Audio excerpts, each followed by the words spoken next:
Welcome back to another episode of the Blue Room. Wishing you guys a happy Valentine's Day, and just remember, if you don't have a Valentine, you can always count on us to be yours. You sound a lot like Mr. New Vegas saying really? that. Yeah. Nice. I guess I guess that means I'm getting a good announcer voice, so that's cool. That's really nice. Oh yeah, yeah. You could be Mr. New Vegas. I'll be Three Dog. Oh, cool. Oh man, that's a big He's disappointed. So what's how have you been, man? How's your week been? How have you worked 2 weeks? Because it's been a while, kind of. I guess. Yeah. Yeah, it has been a while. Yeah, it's no big deal. I haven't really been doing much. I actually just got back from this place. It's not important. But yeah. So my dad, he got this new place. We moved there for a little bit, and then one thing led to another. Something happened to him, and me and my mother have kind of just been like on the run. But the people we moved in around have been really, really helpful, helping us out to get back at this guy that ruined our situation. But pretty soon, we'll have the entire area locked down, and it'll be just like home. And then we can start production again. But yeah, nothing major. How have you been? And that's good to hear that you're back, back on your feet, kind of. Yeah, I've been all right. I was out of town for the last 2 weeks. I do a lot of research, so I got this opportunity to go down to Antarctica, and yeah, I think I've told you before. I always wanted to go there, but yeah, it was fun until.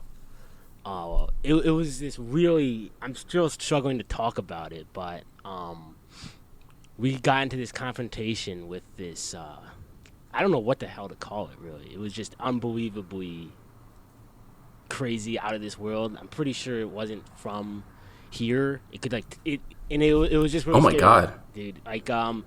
It took the form of this dog, first of all, and then just kind of killed almost all of us. I'm not going to tell you how I got out of it. I'm just really glad that I did get out of it, Oh my goodness. Was it like a disease or something, or? Maybe, man. I don't know. Honestly, I just want to put it back. It was just so, yeah. It was too scary, too traumatic, And if I hear somebody speak like Swedish or Norwegian again, it's gonna bring it back too. So Oh my goodness. Yeah, with COVID and everything going on, I can't imagine being in this situation. I totally sympathize with you. Yeah. I'm glad you're doing better. Yeah, exactly. Well, hopefully our viewers had a bit more of a less hectic time between these last two episodes. Got some announcements just recently, actually. So this is going to be new for you also, Gilton. But now we're on Apple Podcasts, we're on Audible, we're on Amazon, Stitcher, pretty much anywhere you can get a podcast. You can check us out and listen. So if you want to kind of boycott Spotify, that means no excuses to not be listening to us. Exactly. If you're a movie person, you should be only listening to us. I don't care who you listened to before. No Red Letter Media, no, I was going to say Siskel and Ebert, but that's been gone for a while. You wanna boycott Spotify, be my guest, but we're on Apple Music too. You wanna boycott Apple Music, be my guest. We're on iHeartRadio. I was gonna say you could boycott Spotify because of the whole, Joe Rogan thing. But now you have a way to I can't. I want to drop Spotify, but I don't know where I get my, bi-weekly The Blue Room episode. Well, now you can. Don't worry. We got it covered. But yeah, and also I think starting a YouTube channel, but that's a way ago, or a while from now. We'll put maybe we'll put the audios up and stuff, but that's a growth. You hear that? That's growth. Money is coming, and then so there's been a lot of cool news to really talk about in I think the last couple of weeks. We just saw Jordan Peele's trailer for his new movie Nope that just released today. Oh my God. Yeah. That trailer, man. That So me and Nkosi have been terrified of the movie Signs. oh, it's a bit more than I just still Signs. haven't. Oh my I god, think it's I still also the haven't seen fourth. Signs, man. Aliens The just fourth did kind us. too, Yeah. man. Yeah. So this might be the one for me. Jordan Peele might have tapped into something. So Yeah. so excited to see it. Incredible director, incredible visionary. I can't wait. I can't wait. Yeah, I'm stoked for this too, man. I think I'll probably be in the theater. You know, if we go see it together, they're gonna have to, I think, get our corpses out because we're gonna die of fright. But it'll be worth it. It will definitely be worth it. I saw that trailer and I was automatically scared without even knowing what the hell it was about. But it's cool. And Should we guess at the social socioeconomic commentary implication of the movie? You know, with us being a conversation on poverty and Get Out being something about race. I'm not going to talk in specifics, but do you have a guess at what Nope might be getting at? It's that's a good question. I feel like it's kind of hard to do that because there's a lot of ones that are kind of going there. I guess maybe. I mean, who knows? Maybe I don't know. Maybe it could be literal like aliens too, like people coming. From like how people react to like other people coming here, and we think that they're a threat, but they're not really a threat. Interesting. But I don't. But it could be like all a setup to kind of, whatever. I don't think that that's gonna be it, but it could be that. Yeah. And just how that plays into whole thing, but yeah, it's really hard to kind of I think with this type of thing to pull apart what it would be, because you don't really get a lot there to go off of. But that's cool. And I love that. I love that the trailer tells us nothing about the plot. Yeah, Nothing about the plot. I'm perfectly happy with this being the one and only trailer for the rest Yes. of the until like July 22nd. So yeah, there's a few trailers out there that are really great. That when they spring out, they just kind of wow you. This was definitely one of them. I think the trailer for 10 Cloverfield Lane, mainly because the whole idea that they were working on another Cloverfield movie was mind-bogglingly, That Yo, just that was a came out of crazy nowhere. movie. That is another That- good, and that- another good scary one. Yeah. The marketing for that was pretty good too. But yeah, and so yeah, there's a couple cool, I think, movie stuff coming out. That's a good one. The Batman, definitely. I'm boy. stoked to see that. Yeah, that's March 4th. And you know what else is coming out that I just recently found out on March 4th? What's that? Our boy, dude, Bong Joon-ho is well, no, not him, but he's coming out with he's. Let me rephrase that. There's another movie. Bong Joon-ho is working on another movie with Okay. Pattinson based off of the book. But I was gonna tie that in because I was gonna make a thing like another good Korean director is coming out with a movie after Yang. It's A24's like sci-fi AI movie starring like Justin H. Min, Colin Farrell, Jodie Turner Smith. Oh, okay. I did see the trailer for that one. That looks very interesting. Yeah, it's directed by this Korean filmmaker Kogonada, I think is how it's pronounced.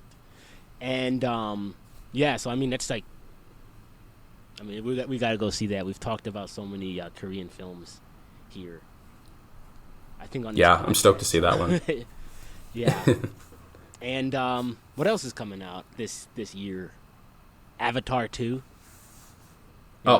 Yeah, there's a bunch of Marvel movies coming out too. I don't know. None of them have really caught my eye at the moment.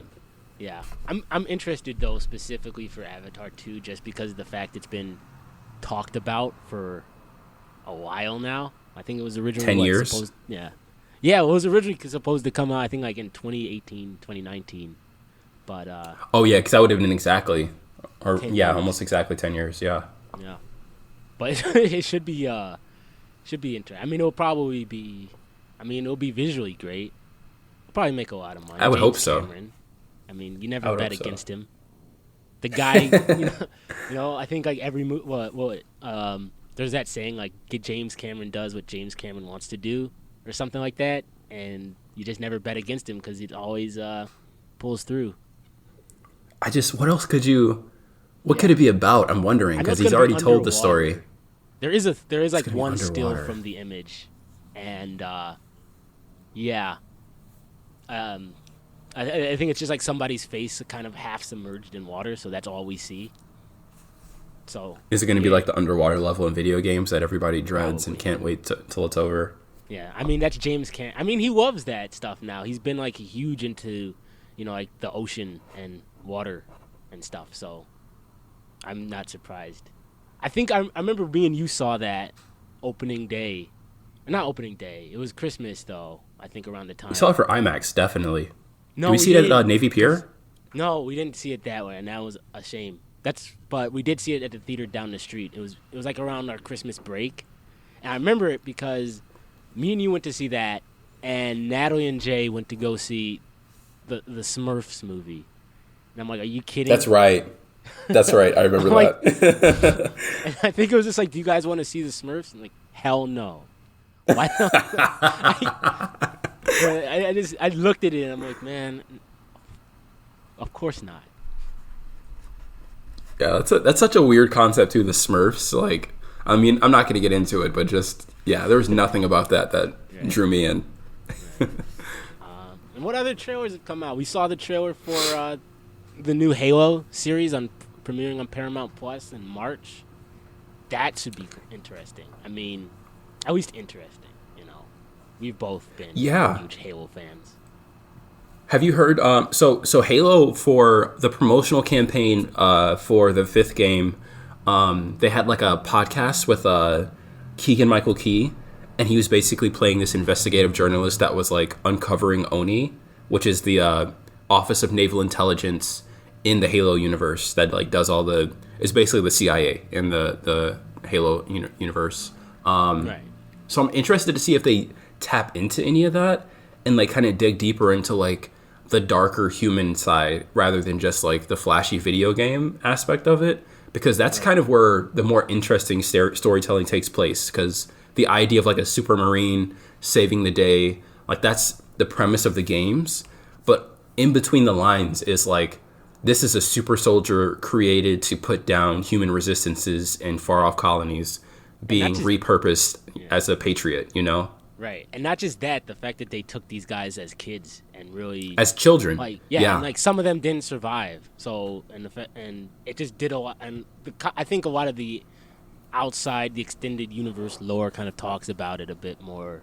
That like the whole repercussions it's had on their mentality and everything, their social connections, and because you take like Master Chief John, I don't know his last name. But they take him 117, I think is his last name. Right, of course. But they take him as a kid and just kind of make him a super soldier.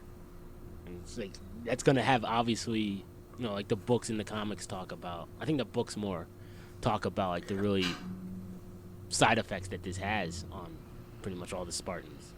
So I think the 4th game taps into it a little bit, because you have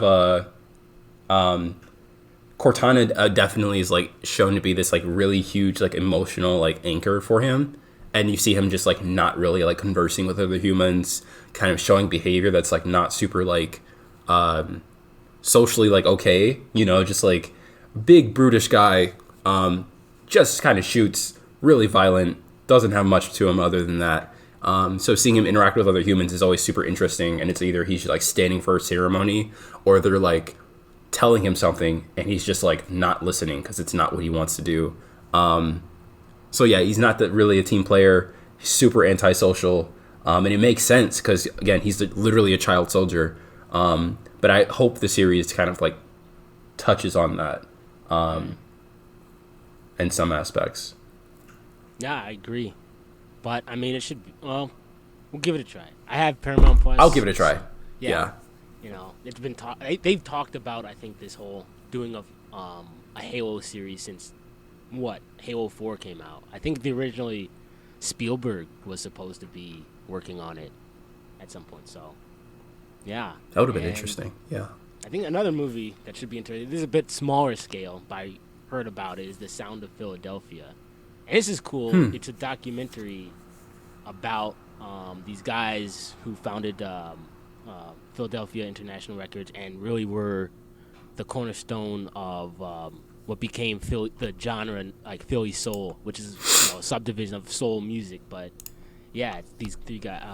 The names are Kenny Gamble, Leon Huff, and Tom Bell. So I've been trying to listening to a bit more, or focusing a bit more like Philly soul music to try and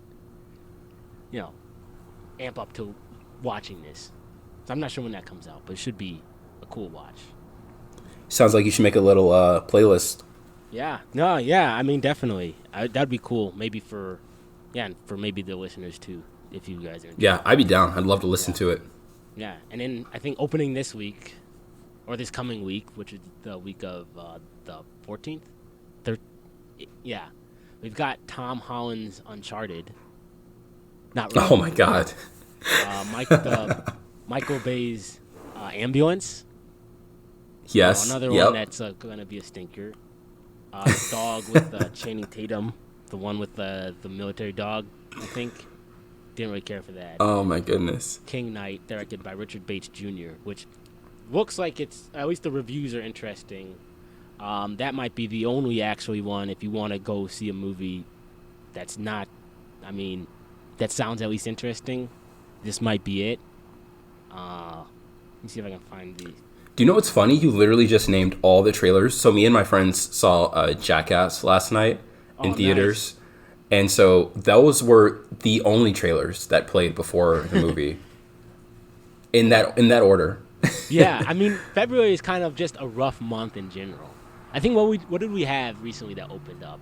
Oh, yeah, Moon by Roland Emmerich, or Moonfall by Roland Emmerich. Not to confuse that with the far superior sci-fi movie called Moon, which was great.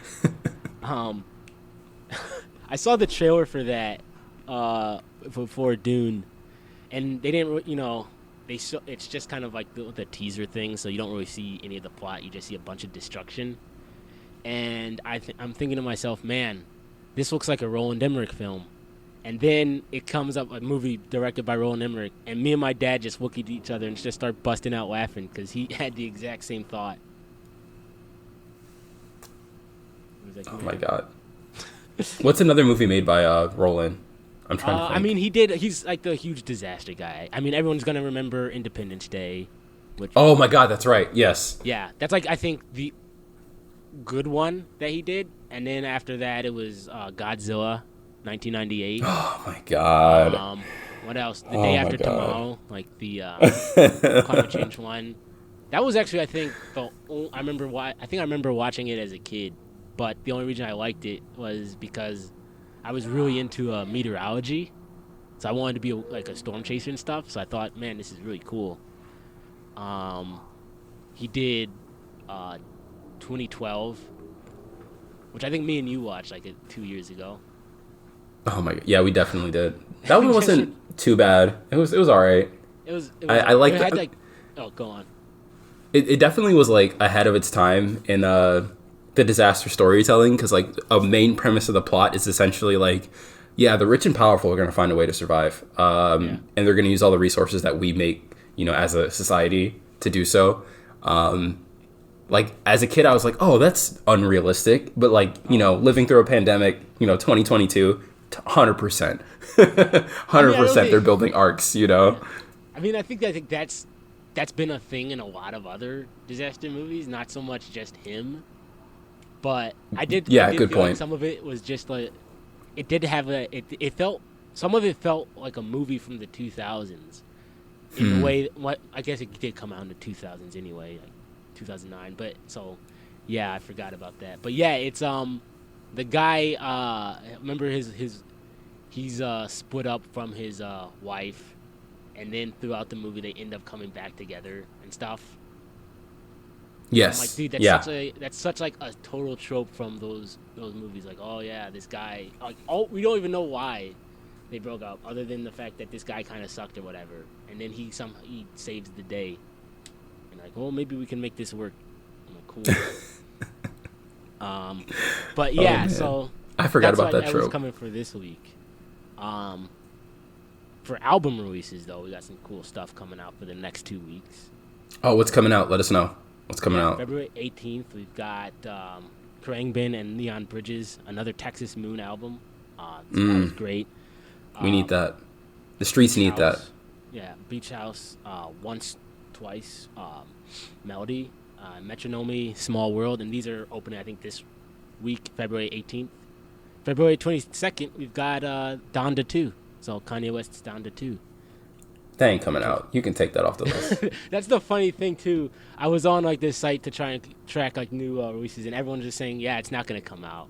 But I mean, people have been saying, I mean, because what they a lot of people that are apparently producing it are like, "Yeah, there's a lot of people in the studio, like mainly Marilyn Manson in the studio a ton." I'm like, Jesus Christ. I'm like, you're Yeah, surrounding yourself with some interesting guys there. that Kendrick album is going to come out before Donda 2. Okay. Right. Yeah. We got, and then on 25th, Kodak Black, Back for Everything. Avril Lavigne, Love Sucks. And this interesting African group, the Anonobo Quartet, the Strings of Sao Domingos. So that's an interest. I was reading. Oh, that sounds good. They're from this the country Cabo Verde, or Cape Verde for those of you who in America. And yeah, it's really cool. Like the guy, I think the lead of it, he's traveled around the world, and mainly I think a lot of this stuff is influenced by like South American music. This guy, he was part of this revolutionary kind of front to kind of for the liberation of the country, and so it had the backing of the Soviet Union. So he was actually like he went to Cuba, he went to a lot of these places. So it's interesting work. And that's You said it was Strings of Africa? The Strings of Sao Domingos. The Strings of Sao Domingos. Yeah, I will. All this stuff will be put, I think, on our thing. So if anyone else is curious, they can look into it. And then, of course, because we're kind of coming out of everything, and we have a couple artists coming to Chicago too. So February 15th this week, we've got Marina, from formerly known as the Marina and the Diamonds, playing at the Chicago Theater. February 16th, jazz trumpetist Sam Trump will be performing at Untitled Supper Club. February 18th, this Friday, we got Gregory Porter, jazz artist. My parents are going to go see him. And the Delphonics. So, that's a great name for soul. And they'll be playing at the Airy Crown Theater. And it's cool. We got a couple, and a lot of this will be put up on like our Instagram and stuff. February 22nd, we got Tyler the Creator. He's coming with a good lineup. Cal Uchis, Vince Staples, Tezo Touchdown. So yeah. Oh, nice. Yeah, Nice. It's coming. We're finally coming out of this. There's a couple artists here that I'm really interested. I mean, I love their music, so yeah. When my man Zach Fox coming to Chicago? That is a good question. When Tame Impala coming back to Chicago? That's a good question too. I mean, I'm so mad I missed that concert. Yeah. Side note. Yeah. No, I wish I I would. agree. Well, wait. Did they? Because I remember he was coming, and then He came last November, I think. Last November, right? Yeah, there's a couple of artists like that I missed too. But maybe this season. I don't know if I'll get to some of these, but some of those are cool. Still Woozy is coming February 19th at Riviera Theater. He's like an indie rock. Robert Finley is this kind of cool. It's a cool, interesting story about this guy too. I kind of discovered him through listening to Leon Bridges, and so he does kind of a similar type of soul music. But he kind of got his start. Like he released his first album, Going Platinum, in 2019, at the age of I think 70 or at least late 60s. So pretty late start, but really cool. So yeah, goes to show that you can still, if you still have that dream, you can still make it happen, kind of, Absolutely. Especially with music, Yeah, it's never too late. Yeah. That's that Saturday, and then we recently got tickets to see this at the North Center of the Performing Arts in Skokie, the Chevalier, which is this concert drama based off of or about the first black classical composer, Joseph Ballon Chevalier de Saint George. I'm probably butchering that because it's a French name. So, but And yeah. didn't you take French in like first through eighth grade? I took it elementary school and high school, but can't Man. speak it that well. A waste of public funds.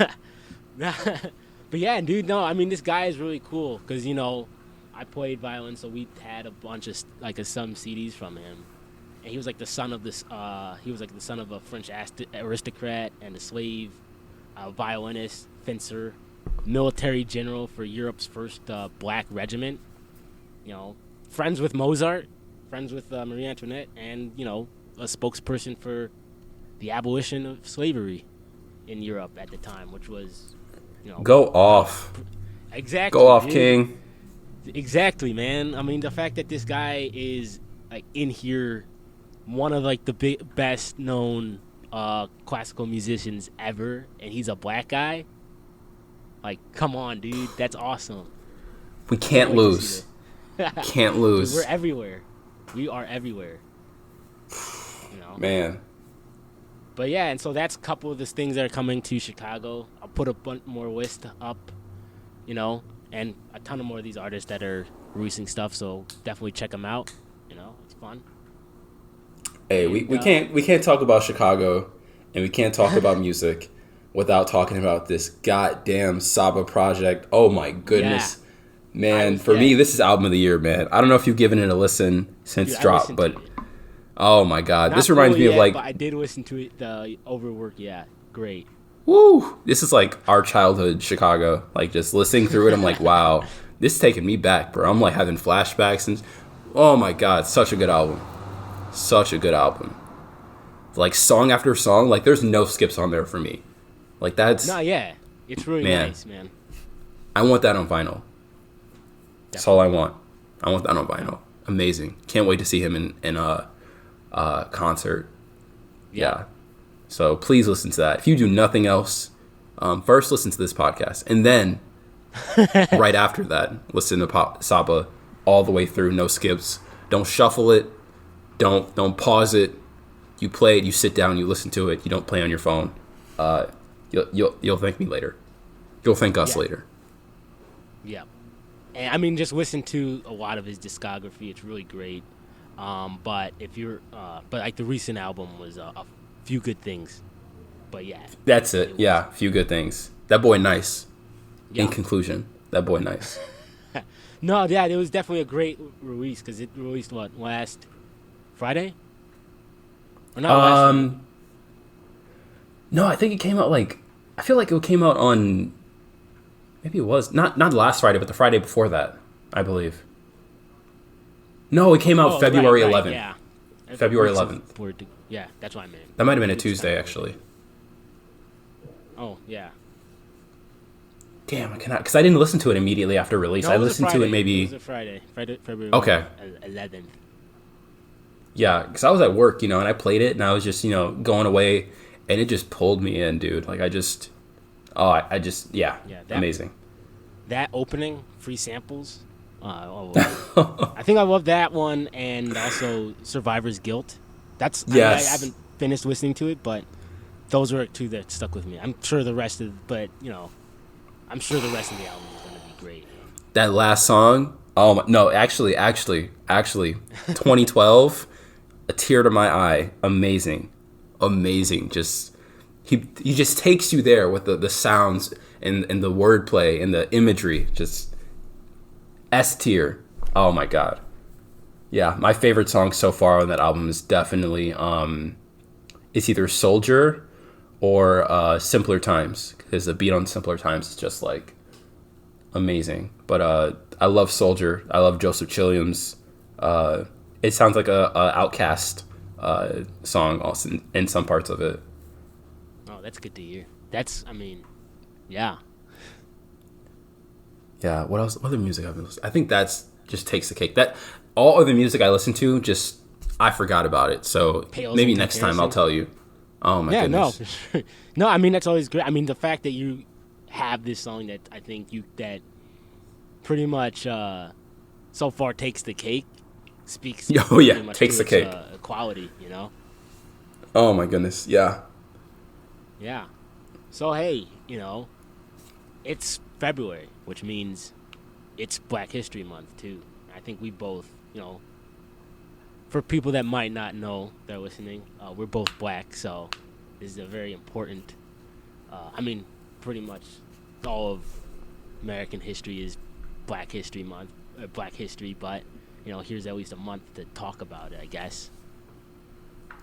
And even though we are black, we are completely unbiased in saying that every month is Black History Month. Black history is American history. Yeah. You know this already. Please learn something in your free time, but not just in February. Year round. Right. And yeah, we're not gonna we're not just releasing this. Gonna talk about black movies only in February. Definitely throughout because they're being released all the time, man. There's a lot of great stuff out there, you know.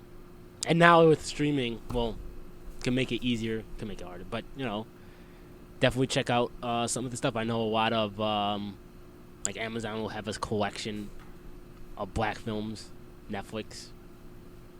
And if you don't want to pay for streaming, check out your local library. Hey, and speaking of black people, man, I know you haven't been watching this, but Zendaya been snapping. Zendaya has been snapping. Euphoria, oh my god. I mean, the show, say what you will, has a ton of critiques, commentary. But I feel like before this show, her acting was always called into question. I never understood where they were coming from, but that's all dead now. All silent. Just, yeah, phenomenal performance. There were rumors about the episode that aired last Sunday that, she's going to get an Emmy for this one. And people going into that episode knowing that are just are still blown away. It was an incredible performance. I can't wait to see what she does with this character.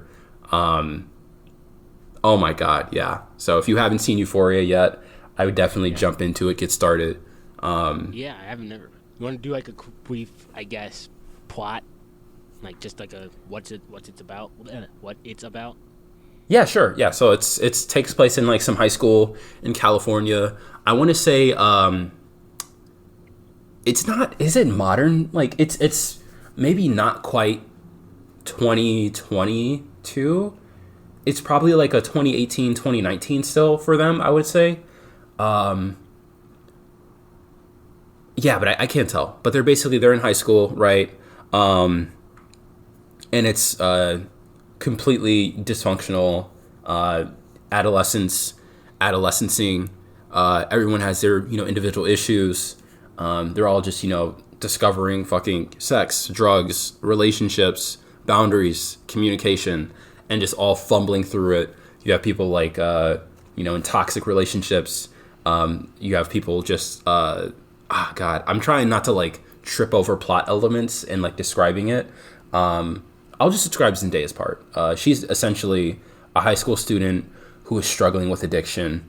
The first episode begins where she's getting out of rehab after summer. The entire summer she spends in rehab. And this is because she was caught or found actually in the middle of overdosing in her room by her sister, which is totally traumatic. They cover it, I think, either in that episode or a later one. So she gets out of rehab. She tells everybody she's going clean, but immediately after leaving rehab, she just gets back to using. She finds a new classmate who moved into the area. They have fallen in love. They have this like weird, like not weird, but kind of normal for both of them. This what's the term? It's codependency on each other.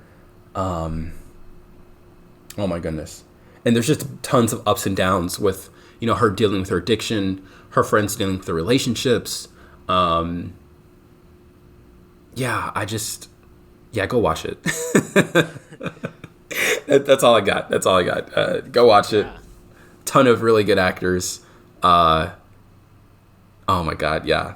Tons of fun characters, fun moments. if you watch and catch up, you'll be able to like jump in on Twitter when an episode airs. It's always hilarious to see how people react. That's all I got. Nice. Euphoria. Cool. I mean, hey, dude. I'll take your word for it. I haven't seen it, but yeah, I definitely want to check it out. You know, it's interesting. And Kimmy, if you haven't seen Kimmy, that's good too. Kimmy was fire. That's another one I've heard about. What's that one on? So Kimmy it's on HBO. Yeah, it's starring Zoe Kravitz. This is like immediately or somewhat after the pandemic lockdown in 2020 in Seattle. Zoe Kravitz is playing a character who struggled with going outside and has gotten put back or has suffered a setback due to being on lockdown in a pandemic. Has not left her apartment since then. And she works for this company that basically has like Alexas, but they're called Kimmys. And what she does is all the responses you send to a Kimmy or like an Alexa that don't get understood, they come across her desk, and she has to like tell the computer in the form of code what exactly it's hearing. And she basically hears like a murder, and at first she doesn't believe it, and she like digs into it, starts pulling the sound apart, asking other people like, how could I like track this Kimmy down and get the sound? Is this woman okay? And it's this huge like mystery that gets unraveled, and it's quite suspenseful. I liked it a lot. I think it's an A24 movie. Watch it on HBO while you can. I don't know how long it's going to last on there. Oh wait, it's a movie? Yes, yeah, it's not a show. It's a movie. Cool. Kimmy is a movie. Euphoria is a show. No, yeah, I got Euphoria. I thought Kimmy was also a show, but cool, yeah.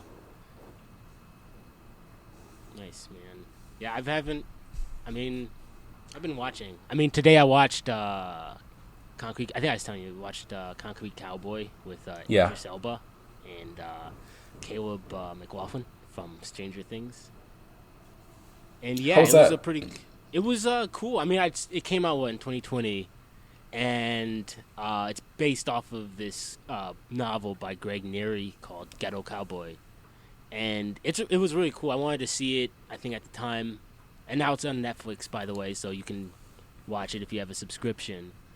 Pretty much, Caleb plays this teen, Cole, who's from Detroit, and his mom kind of sends him to live with his dad, played by Idris Elba, for the summer, just due to a lot of the fact that he's been, having a rough time. He's been troubled getting into fights and everything. And yeah, it's a really great a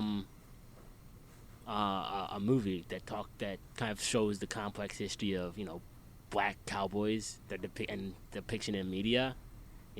I think this is kind of actually based off of even the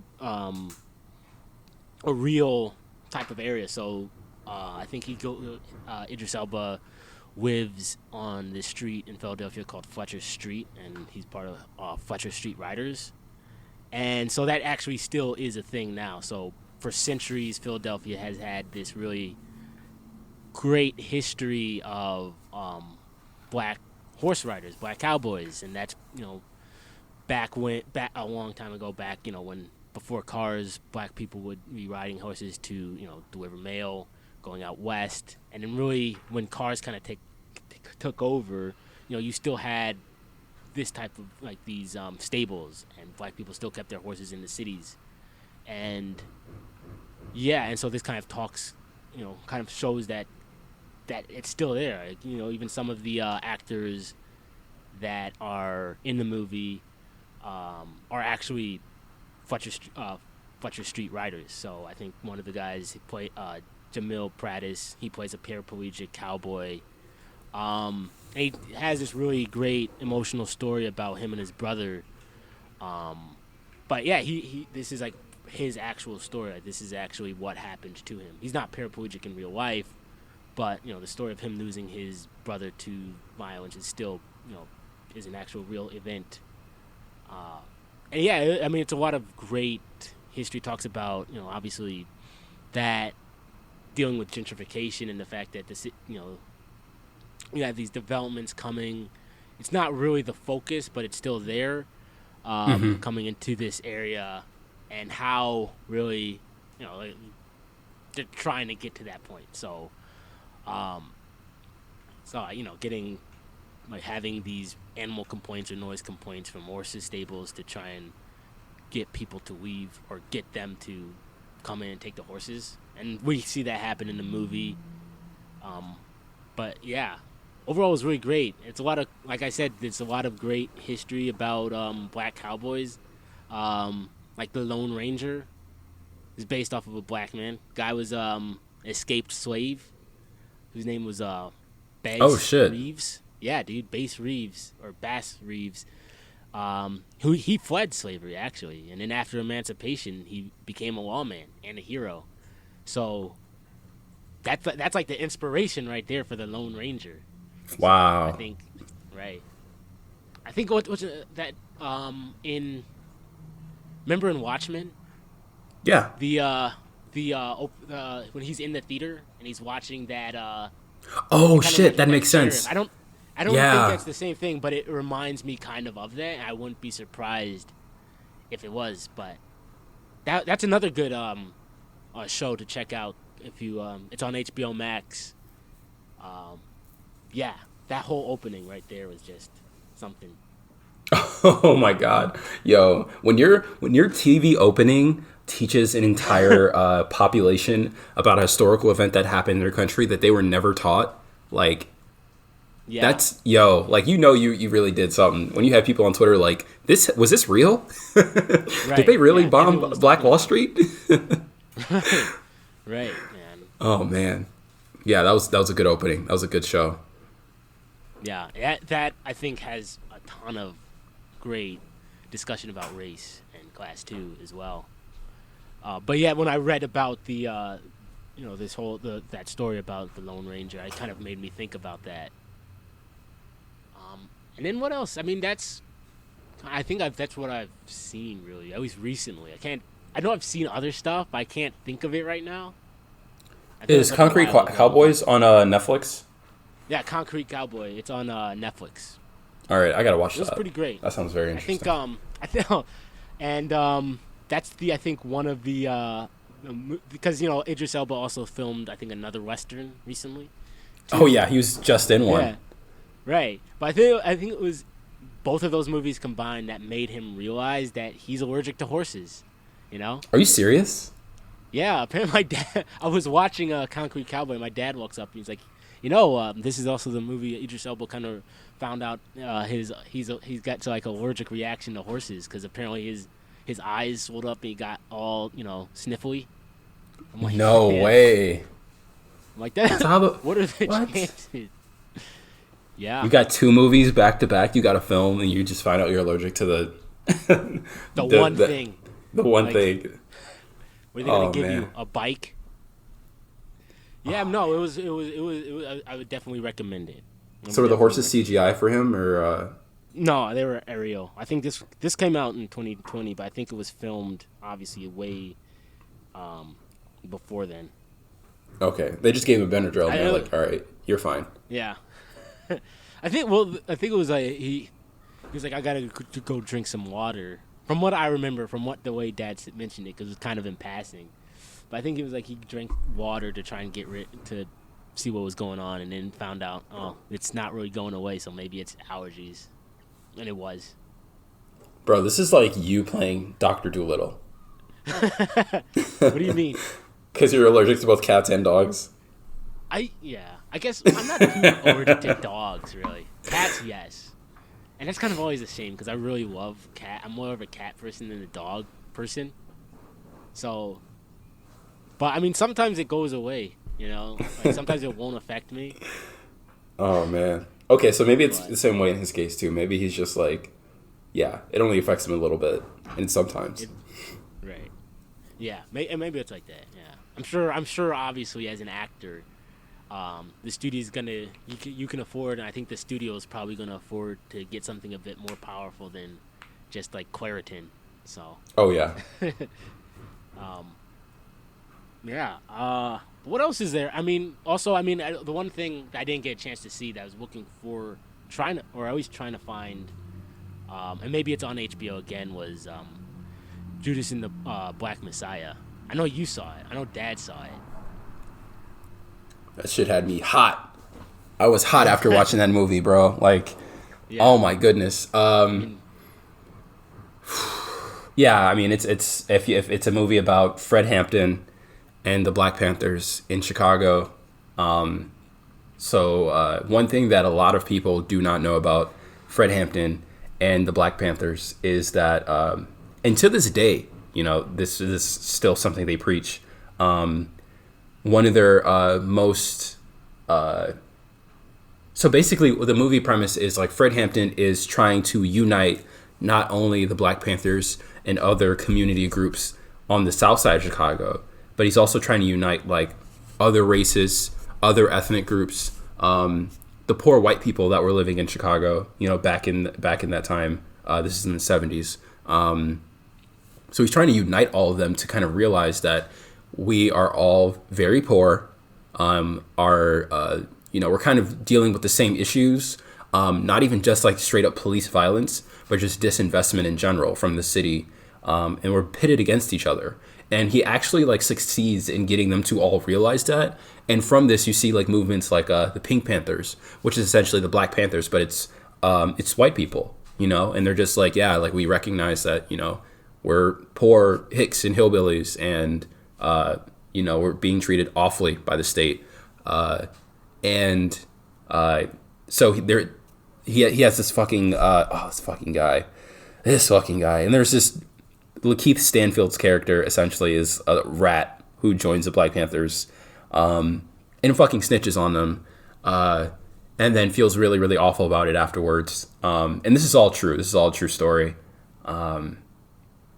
Yeah, it makes you wonder, you know, it makes you wonder like where we could have been had this man been allowed to, you know, be free, you know, be a human being, like actually promote some social good, achieve some social good, and not be murdered like I don't know, man. It's just, you should watch it. You know, if you know the story, you know what I'm getting at. If you don't know the story, you should just go into it and just enjoy it or watch it, I should say. It's, No, definitely. I was hot, man. No, I bet, man. Because there was at Black Harvest Film Festival a couple years ago now. They had a really great documentary about just the whole Black Panthers party, you know, and the movement.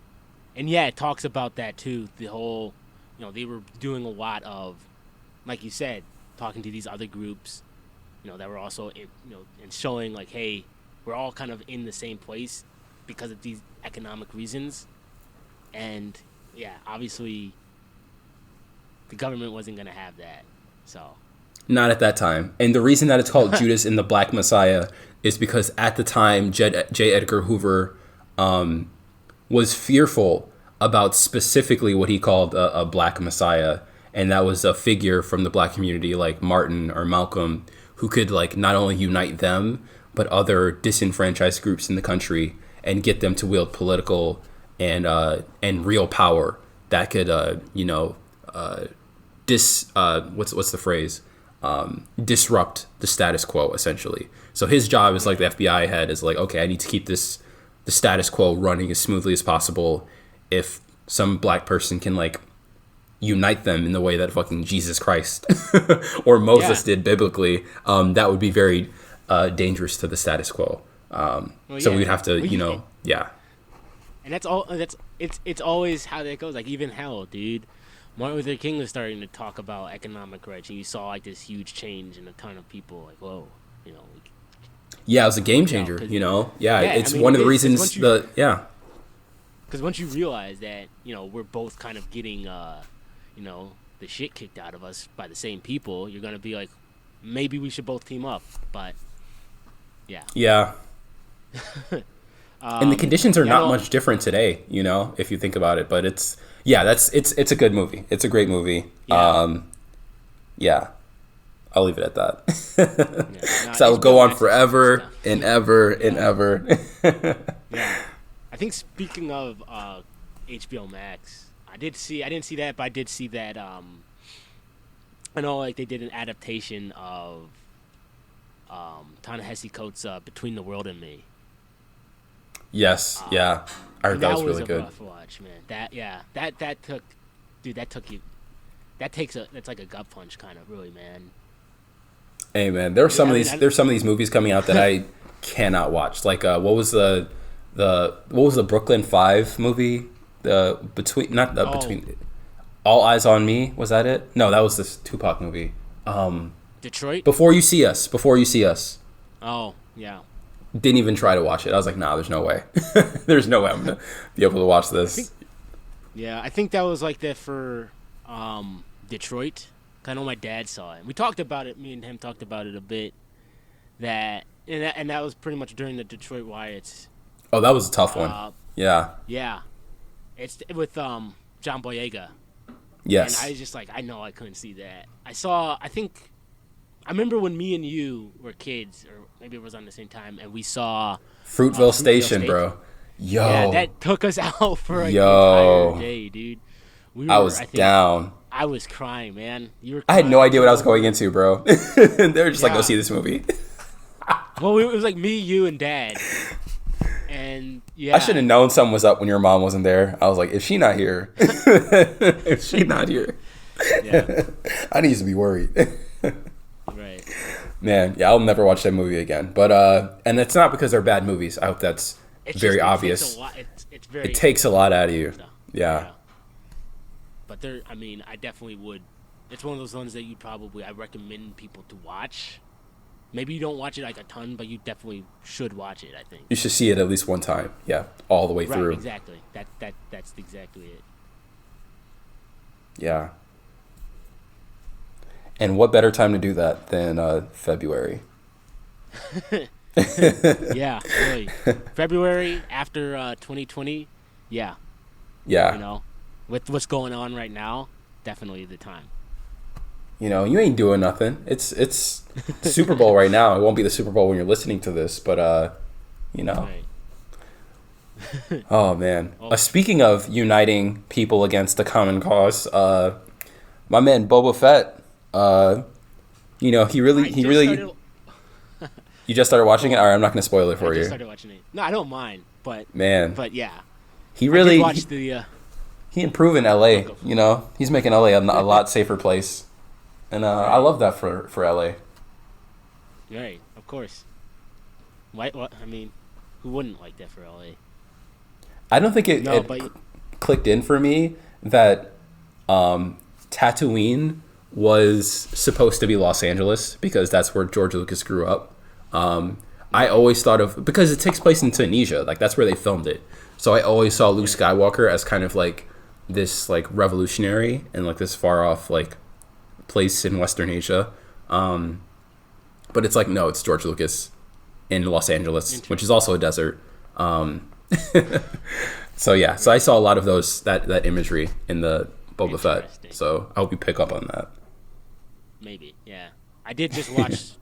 I finally saw the first season of The Mandalorian. So I saw the second season first, and then saw the first season. It was really good. Yeah. Obviously. Yeah, but yeah, no, I'll definitely have to. I mean, I watched, I think, the first episode of Boba Fett, or the Book of Boba Fett. So I'll have to watch the rest of it. Yeah, and in watching this one, in the comics, before they were bought out by Disney, Boba Fett ends up, escaping the Sarlacc pit, obviously, but also becoming Mandalore, which is always weird because, he technically is a Mandalorian, but he's a clone of a Mandalorian, and he has very little connection to that, cultural group in his, upbringing. So to make him, Mandalore in the comics was always weird to me in hindsight. So I do like that they've, separated the character, or, at least that ownership of the Mandalorian culture between, the Mandalorian and Boba Fett. So yeah, I did notice that in his character. I'm still interested to see if they do make one of them Mandalore or somebody else in the extended universe that Disney has now. But I appreciated that, and that was a bit more obvious watching the Book of Boba Fett this time around. Right. Yeah. speaking of sci-fi shows, also out there, Raised by Wolves is back, and it is great. Oh man, are you liking this Yeah, season? yeah. So far, I mean, I haven't seen the third episode yet. It just came out this past week. But yeah, so far the first two, I thought were really cool. I don't know how far you got in the first one, the first episode. I might end up like restarting it. Because I started it like a little bit ago, and then I was telling you, Yeah, we got ransacked, at our new right. place. Of Yes, course. I'm so sorry. Yeah, shit I went mean, left. You know what I mean? So yeah, so I'll probably restart the first episode. But I'm glad you're liking right. it so far. It's a good indicator. Yeah, it's cool, man. Because straight off the bat, the atheists are there, and it's funny because life doesn't seem like that much improved. Like between the atheist camp and the Mithraics, it's still pretty like authoritarian. Like you have your designated roles. You can only do that. So, I think the one difference I was thinking of it yesterday was that the atheist seems a bit more. I guess it just seems a lot more gloomier, the camp or where they're living in. Whereas the Mithraics, and maybe I'm gonna have to watch the first season again, but they at least have that type of, yeah, this will get better because Soul intends it to get better, or Soul intends us to be here so we can make it work, or whatever.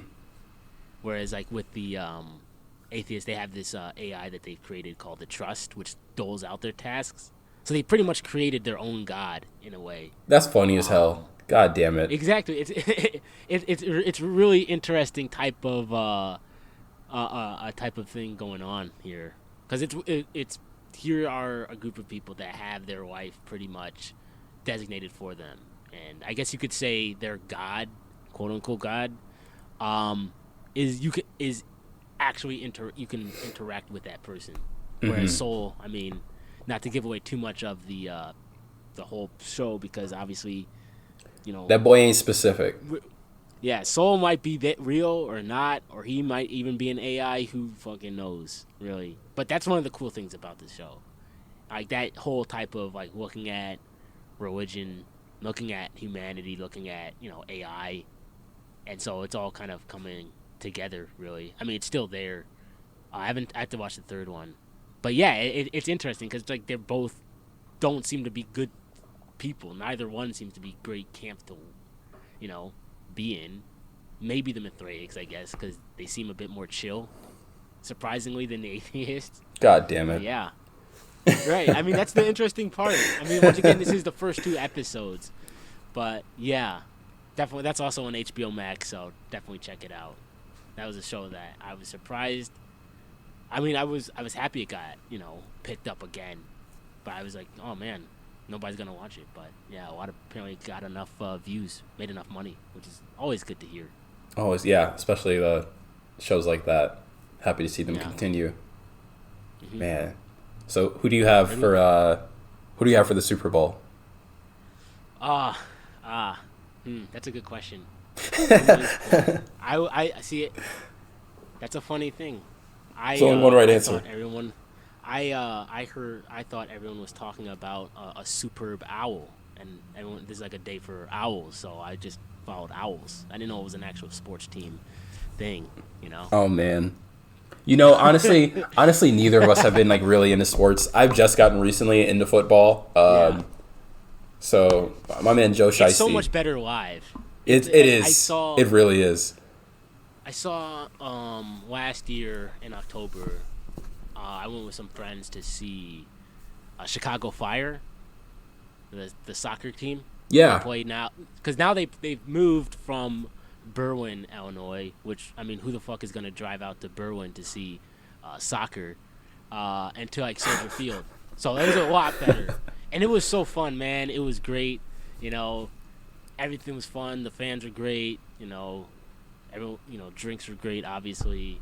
And I think last week, not last week, but 2 weeks ago, my coworker, he's like a season's pass holder at the United Center. So we saw the Blackhawks play. And that was like my first hockey game since I was a kid. I saw Wow. the Chicago Wolves. I love seeing Dude, that hockey was so live, fun. man. Yeah. Dude, I think I went on a date with this one girl who was like, yeah, I think there was like a lot of sports going on in the bar we were at, and she's like, yeah, I think hockey's kind of boring. I've never really seen a game, but I think it's kind of boring. And I'm like, I don't know if that's right, man. I don't know if That's like that's the most, like, if anything, that's like the most fast-paced game ever.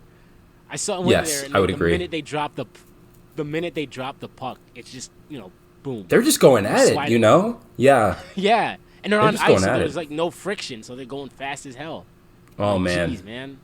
It's like was- soccer and baseball are probably on one side of the spectrum for like Yeah, the intensity and like the duration, I'd say, of that intensity, and probably hockey. No, it'd be like basketball, and then all the way like further down like is hockey. I don't know anything that's more like hold your attention, like that, like hockey. Yeah. yeah. I mean, maybe if we still had, I guess, gladiator fights. Oh but God, we yeah, don't. maybe UFC, but even UFC, it's like you have these moments where Yeah. like they're trying to maintain their endurance, and so they're not really like using their full strength, Yeah, and those can be Then- quite not boring, but not as intense. Especially I'd say. yeah, and especially if you have like one of those ones where it's the game's been thrown. Like they give you what the hell was that one with the Logan Paul, like one of the Paul brothers, and Mayweather, Oh yeah, and you saw the memes about that, where it's just Oh them my God. hugging. Like the West one was like they're in like I think Jake Paul or Logan Paul's like in a wedding dress, and it's like they're hugging each other. And no, I'm like, that's because apparently that was how the game went. It was nobody got really hit or whatever, and so it was a lot of people, this huge hype, and it turned out for nothing, man. So it's like, For shame. Look, dude. for shame. Yeah, I mean, boxing used to be pretty great, huge even. Like, I think it still is, people were but the celebrities are definitely Yeah. like squeezing it for the hype less than the Yeah. sport. Like they all they care about is getting people to watch it. They don't really care about like actually boxing. Right. Nah, yeah, it definitely had its there was a height. I mean, it still is pretty well watched, but I think there was at one point where it was like it was either the number 1 or number 2 sport, being watched. Like everyone could tell you who this boxer was. Yeah. And yeah, I mean that was another good PBS has a great documentary about Muhammad Ali too that just came out this summer, which was beautiful. Check it out. But yeah, Is that the Ken Burns one?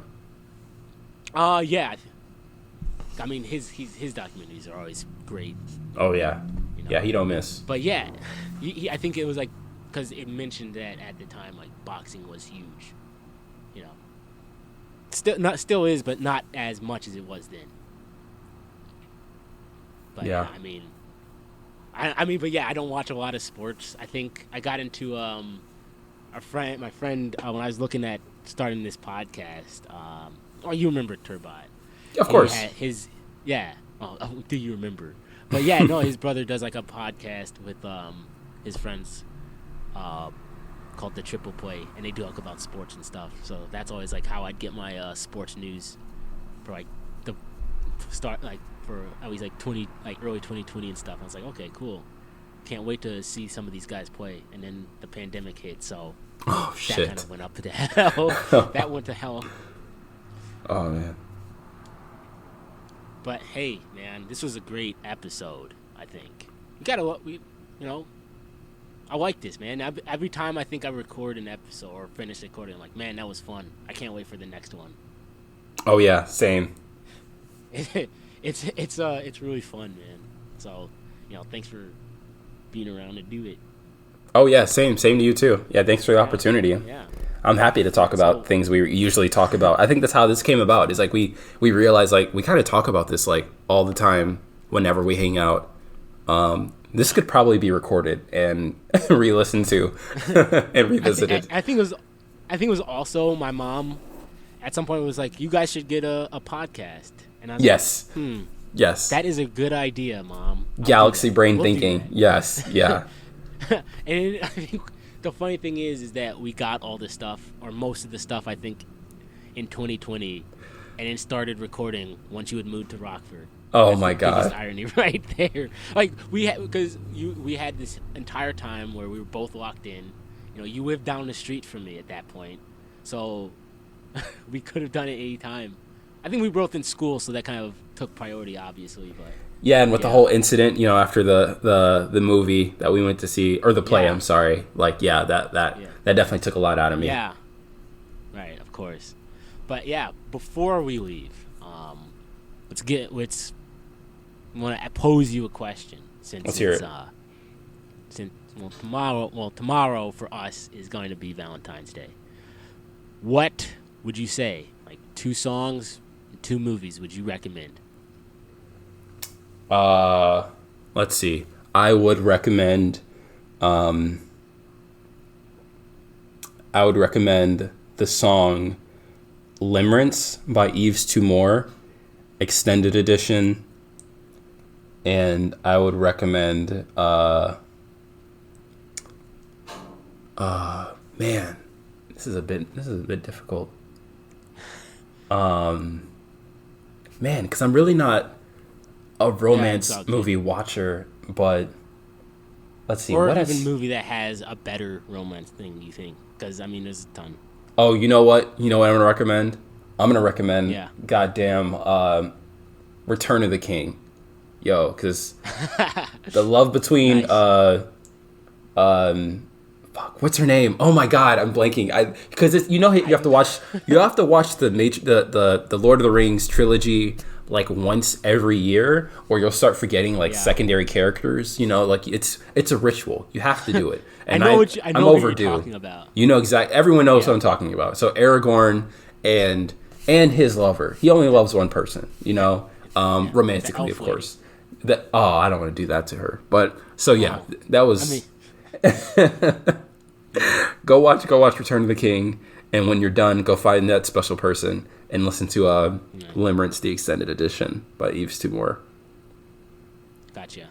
Cool. What about you? Man, good choices. Good choices. For songs, I mean, there's a ton I have. I'm going to go with, for this year, I'm going to go with Rex Orange County Pluto Projector. Yes. Because it's just like a great song about, like, I mean, the guy's, how old is he now? Like maybe 20, 21. And it's about, pretty much young love and like the whole anxiety about that. And the strings, there's a part, where the strings come in and it's just so amazing, man. It gives me chills. And I'm trying to like relearn my violin so at some point I can play that part. I'm like, man, that's Wow. awesome. And then for movies, I guess I would say Spike Jonze, Her, with Yes. Scarlett Johansson as the AI and Joaquin Phoenix. Probably one of my favorite. I've seen that. I think I was telling you. I've seen that 3 times now. Once was before a relationship. When I was like in high school. Second time was like during a relationship, and then the last time I saw it was like after. And you get different parts out of it, depending on Wow. what stage you're at. And it did actually help me kind of get over, because it was actually also right after a breakup, and I did actually help me kind of get through some of those feelings. Just like the idea that people change. This might have happened. Even though there's this breakup that happened, and you guys were both had feelings for each other. That's okay. You guys both learned something. Like you can look back at that as a learning experience, kind of, and A the thousand things that have percent. changed. Yes. You know, and that Yes. like you're a different person from that, and that those experiences were good. And so I really love that. And Man. yeah, Yeah. I feel like the genre has taken on this new light for me. Just growing into it. I mean, because I've been watching movies for so long, but it never really meant anything to me, both in music and in like visual media. It was just like something to skip through. Like the fucking romantic scenes in like Star Wars, like just skip through it. Like I didn't get it. And like as an adult, having had these experiences in life, it's like, oh man, like you get so much more out of it. These are actually interesting. They're not something you skip. They're not something to cringe at. Yeah. So I 1,000%, I feel that. yeah. They're both yeah. That's definitely one of those things I think also not helped by the fact that a lot of those, some of the ones that everyone was talking about, like when we were kids, were like seemed to be the worst movies. Oh yeah. Like it was always like those stupid ones, like I'm gonna save our marriage.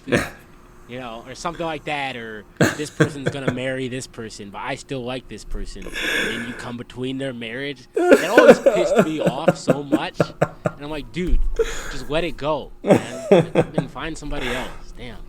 Man, and also the ones where it's like this somebody they live in New York and they like work for some like really small tech company or whatever, and they live in like a little cardboard box, and then have. But like in the best place in town, with no roommates, obviously. Oh my god, dude, yeah. Unreal. Oh, but I guess another one that would be good for this is like I guess also just one that I forgot. Love Jones. It came out in 1997, and it's a black film too, but it's also kind of a nice romance film. I think it's on Netflix. At least that's when I saw it. I got home from this past summer from like that turtle trip. My mom left a note saying, "Hey, you should check it out." It was pretty good. Okay, I need to check that out. Witcher. I need to check Queen and Slim out too. Oh yeah, that's a good one. Yeah. So hey, if anything else, if you didn't get, for any of you guys listening out there, if you only get one thing from this podcast episode, it's that you should check out all of these recommendations that we've talked about and subscribe. Yeah. God damn it, subscribe. Put some culture in your life. And give us reviews. Educate yourself. Yeah, expand your views in terms of movies and music and stuff. Because it's out there. It's really cool stuff. But yeah. Thanks for listening. Wishing y'all the absolute best. Happy Valentine's Day.